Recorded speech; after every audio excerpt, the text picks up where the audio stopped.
จับจุดอุณาโลมนี่กำลังของชาติกำลังที่เฮาเป็นบูบาบในหัวในลงมาโตมาเบิดคุ้มในร่างกายเฮามันสิหายเองดอกบ่ต้องไปใส่ยาทั้งใดนี่เอิ้นธรรมโอสถในบทที่เพิ่นสอนไว้ก็มีอยู่กับโพชฌังโฆสติสังคโตธรรมนังจะโยวิถาวิริยมปิตินี่ซะเราต้องมีความเพียรพร้อมดิความเพียรความอดทนเจ้าจังสิพบความสำเร็จความปิติความสับซ่านจังสิเกิดขึ้นแก่เจ้าเองจะต้องเฮ็ดเอาเองเด้บ่มีผู้ใดเฮ็ดให้เด้ยาก็กินบ่ได้เศร้าเด้ยาน่ะยังเก่งก็แก้ปวดจักน้อยแล้วก็เศร้านั่นเด้บ่คือธรรมโอสถเด้มันสิเข้าในหัวใจเฮาพุ่นตายไปก็ไปกับใจพี่มันสิงัดเจ้าออกมาจากมหาอเวกีรู้จักบ่ล่ะ แต่ว่าข่อยเป็นผู้เอาไม้งัดเจ้าสิกระโดดขึ้นมาตามไม้ที่ข่อยสิงัดเจ้าบ่ขนาดน่ะเด้อข่อยเป็นผู้งัดอยู่ปากหลุมพี่เด้ข่อยบ่เป็นโรคงัดอยู่ทางใต้เด้คิดเบิ่งนี่ก็เอาไม้เดลงไปนี่เจ้าสิเป็นผู้จับไม้นี่เศร้าขึ้นมาเองบ่เท่านั้นแหละเป็นผู้เดไม้ให้เจ้าจะต้องเป็นผู้จับไม้ปีนขึ้นมาเองเข้าใจบ่ล่ะเดี๋ยวจักว่าย้ายคำใดเล่งคุ้มย้ายอันนี้สิตายมื้อแรงนี่ก็บ่ฮู้จักเด้ฮู้จักบ่ให้ละสิ่งที่มันเคยมีไว้ในจิตในใจให้มันออกซะก่อนความตายเฮ็ดจังได๋ก็หนีบ่พ้นอยู่แล้วและจังว่าอยากให้ฝึกอยากให้หัดอยากให้ละ กิเลสผ้าเบากิเลสผ้าวาจึงว่ากิเลสผ้าไปเนาะไปเฮ็ดไปตามที่ใจเจ้าของต้องการนั่นแหละให้มันถูกใจของเจ้าของเองอยู่กิเลสผ้าไปกิเลสผ้าเหตุกิเลสผ้าธรรมบัดนี้นึกว่ากิเลสผ้าเป็นตัณหาผ้าไปความยินดีพอใจของเจ้าของเองที่เคยยึดมั่นถือมั่นตั้งเอาไว้แล้วเป็นว่าทิฏฐุปาทานว่าสิ่งนี้ถูกใจกูอย่างเดียวคือพ่อมันที่เป็นจังซี่แล้วเอาความคิดเห็นของเจ้าของมาตั้งไว้เป็นใหญ่ผู้ใดเว้านำได้ก็สร้างกูเฮ็ดเอาตามความพอใจของกูผู้เดียวนะกูเคยเฮ็ดมาแนวนี้หรือพ่อแม่ปู่ย่าตายายกูเคยเฮ็ดมาแนวนี้นั่นมันเป็นศีลพจตุปาทานยึดเข้าไปในแนวทางอันนั้นที่เจ้าของบ่ทันรู้แจ้งมันเป็นจังซั่นว่าให้สิงัดตัวนี้ออกให้มันได้ปล่อยมันเป็นคนเฮาก็เฮ็ดทุกสิ่งทุกอย่างต่างๆนานาก็เป็นไปตามด้วยความเห็นแก่ตัวด้วยอัตตาตัวตนตัวเดียวน่ะร่วมในสังโยชน์10ก็แม่นร่วมในอวิชชาปัญญาสังขาราก็แม่นแม่นทั้งเบิดร่วมในสังโยชน์ร่วมในอวิชชาร่วมในนั่นก็เลยเอิ้นว่าอัตตาตัวตนเพราะว่าทำตามสิ่งที่ตัวเองพอใจอย่างเดียว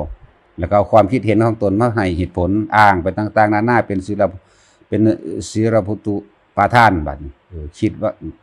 ตามว่ากูเคยเห็นเคยได้ยินได้ฟังเคยเฮ็ดเคยมาแบบนี้เอาตามความพอใจของเป็นใหญ่จึงอัตตาตัวตนมันเกิดให้ละบัดนี้ให้รู้ทันมันว่าสิ่งที่เฮายึดทั้งเบิดล้วนแล้วแต่เป็นปัจจัยแห่งเฮ็ดให้เฮาเล่าร้อนและกังวลคือทุกข์นั่นเอง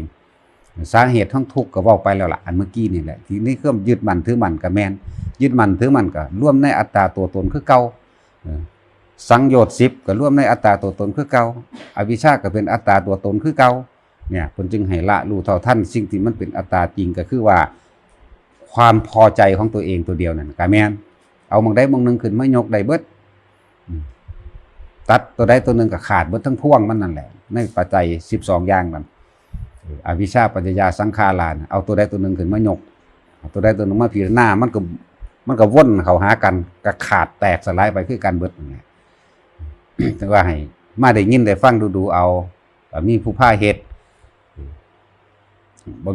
บ่มีผู้ใดมาจอมาจี้ใส่แบบนี้เด้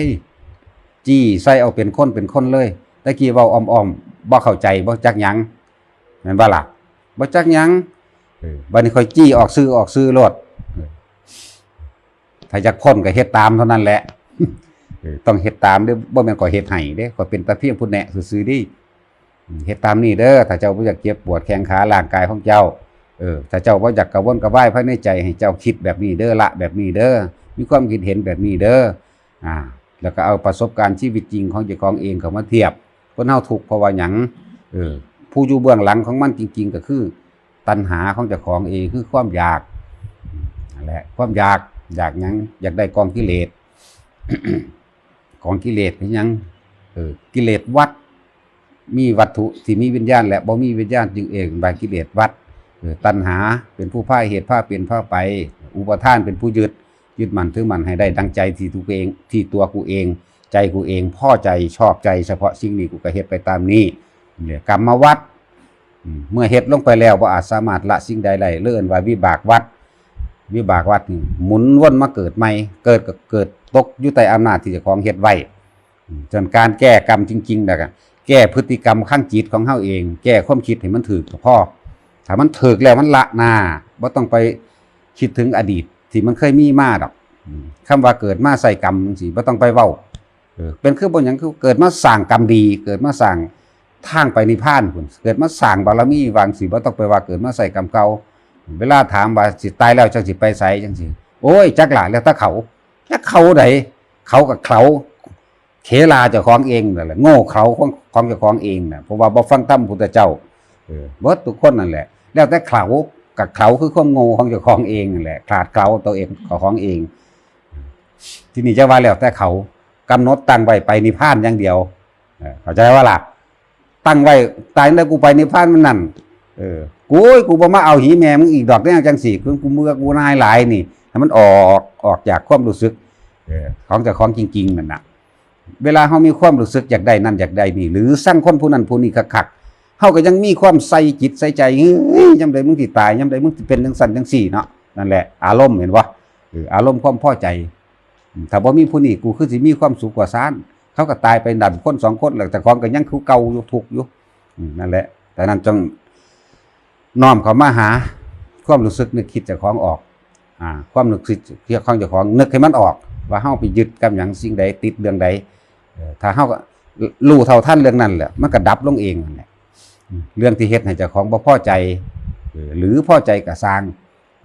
เฮาติดความพอใจนั่นแหละทั้งเบิดก็ดีความบ่พอใจก็จังติดตามมาจะไปสนคนอื่นบ่มีผู้ใดมาทำลายเฮาได้มากที่สุดเท่ากับตัวเฮาเองดอกคำเว้าของบุคคลผู้อื่นถ้าเฮาบ่นำมาคิดมันสิเฮ็ดหยังกับเฮาได้คำเว้าสิเป็นการดูถูกเหยียดหยามก็สร้างสิเป็นการยกย่องก็สร้างในความเป็นจริงเจ้าของนั่นน่ะยังถูกอยู่กับความยินดีพอใจในคำย่องมันบ่ล่ะถ้าเขาบ่ย่องเด้แต่เขาสร้างเด้ตะกี้เขาย่องเขายกให้เป็นหัวหน้าเนาะไปพุ่นไปพี่โอ้ยขาดมาอย่างนี้บ่ได้เด้แต่ว่าบ่ได้ดีใจเดี๋ยวทั้งนี่เบิ่งดูเขาพาไปเฮ็ดอีหยังก็ไปฮอดแล้วเขาบ่ให้เจ้าเฮ็ดดอกเขาสิจัดการเองแต่ว่าเอาเจ้าไปอ้างเนาะบัดนี้ว่าถูกใจเขามาด่าเนาะแม่นบ่ล่ะนั่นนี่วางดีไปซะว่าซั่นแม่นบ่ไปทั่วกูว่าเด้ให้มันเป็นตัวของตัวเองแบบนั้นเข้าใจว่าล่ะอย่าไปเป็นตัวของผู้อื่นอย่าไปเฮ็ดไปตามความคิดของผู้อื่นฮู้ผิดฮู้ถูกดีอยู่ในใจของเจ้าของเองมันรู้อยู่ได้ที่จริงแต่ว่าย่านเขาบ่ย่องขาดหมู่บ่ได้ว่าซั่นพี่ผู้ขับรถพาไปพี่ผู้พาเฮ็ดหน้ากินพ่อใหญ่เทศผู้รองรับต่อไปอีกลูกเจ้าว่าบ่แม่นพวกนั้นลูกเจ้าเด้บัดนี้สิเป็นผู้รองรับภาระต่างๆเวลาเจ้าเฒ่าแก่มาจริงหรือว่าจริงเอาถ้ากูไปหาหมอนะเถอะกูเจ็บขาไผสันพาไปก็ว่ามันตาสินหูหนวกก็จังสั่นตัวเป็นผู้ขับรถให้ผู้ใดดูแลบัดนี้ก็ลูกเจ้าหันตัวดูแลนั่นแหละให้เป็นตัวของเองนี่น้อมเข้ามาตัดขาดออกจากสิ่งเหล่านั้นน้อมเข้ามาอยู่ในครอบครัวซะก่อนมาอยู่ในจังสี่ซะก่อนเขาพากันมาเบิดเจ้าของสิแหกด้านอยู่ผู้เดียวบ่เจ้าจะเป็นแม่นอกคอกบ่เขาว่าตาลูกนอกคอกข่อยว่าเจ้าแม่นอกคอกจังเป็นซั่นล่ะอะไรให้เข้าใจให้รู้เท่าทันความคิดของเจ้าของให้มันได้อันใดถูกอันใดผิดเจ้าของไปนำเขาก็รู้อยู่ดิรู้ยังสิบ่รู้เพิ่นบ่ได้วางสัตว์เขาคือว่าเอาเองนั่นก็รู้อยู่ได้ล่ะแต่ว่าเป็นหยังคือไปย่านเขาบ่ยองย่านเขาบ่ว่าดีย่านเขาบ่ว่าเป็นผู้นำถ้าบุญก็เอาหน้าผู้นั้น200ผู้นั้น300เอ้าสู้กู500เด้อว่าดิจักสนะหมู่ด้วยซั่นนั่นล่ะคือว่าถ้าบุญเอาหน้าเห็นบ่นั่นแหละเอาพอละ